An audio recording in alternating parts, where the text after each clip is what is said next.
अगर आपने अब तक अपना या अपने बच्चों का जन्म प्रमाण पत्र नहीं बनवाया है या मृत्यु पंजीकरण में देरी की है तो ये खबर आपके लिए बेहद जरूरी है। हाल ही में लोकसभा में जन्म और मृत्यु पंजीकरण संशोधन विधेयक पास कर दिया गया है।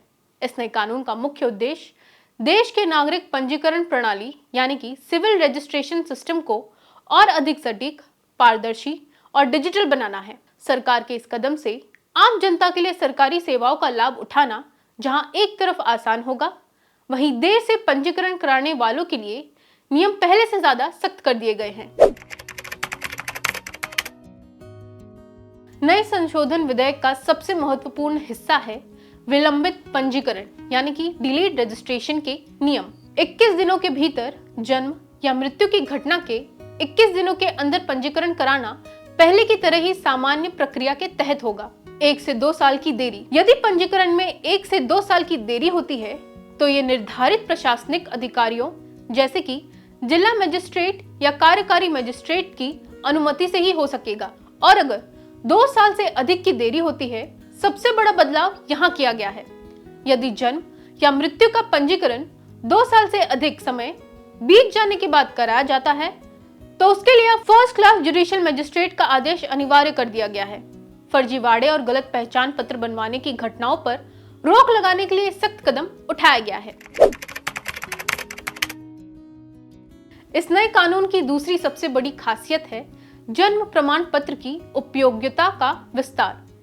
अब एक अकेला बर्थ सर्टिफिकेट आपके कई महत्वपूर्ण कामों के लिए प्राथमिक पहचान पत्र यानी कि सिंगल लीगल आइडेंटिटी डॉक्यूमेंट का काम करेगा। चाहे स्कूल कॉलेज में एडमिशन लेना हो, ड्राइविंग लाइसेंस बनवाना हो, वोटर लिस्ट में नाम जुड़वाना हो, आधार कार्ड जारी करवाना हो, मैरिज रजिस्ट्रेशन हो या फिर किसी सरकारी नौकरी में आवेदन करना हो, हर जगह जन्म प्रमाण पत्र को ही जन्म तिथि और स्थान का सबसे प्रामाणिक दस्तावेज माना जाएगा।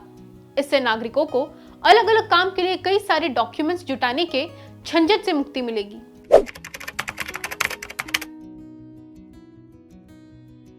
इस कानून के तहत भारत के रजिस्ट्रार जनरल के नेतृत्व में एक राष्ट्रीय नेशनल डेटाबेस तैयार किया जा रहा है। राज्यों के मुख्य रजिस्ट्रार और स्थानीय रजिस्ट्रार इस केंद्रीय डेटाबेस में जन्म और मृत्यु के आंकड़े रियल टाइम में अपडेट करवा सकते हैं। इस डेटाबेस को passport, electoral roll, ration card और अन्य सरकारी योजनाओं के डेटाबेस से सुरक्षित तरीके से जोड़ा जाएगा। इससे न केवल जन कल्याणकारी योजनाओं का सीधा और पारदर्शी लाभ असली लाभार्थियों तक पहुंचेगा, बल्कि मृत व्यक्तियों के नाम से होने वाले घोटालों और फर्जीवाड़ों पर भी पूरी तरह से लगाम लगेगी।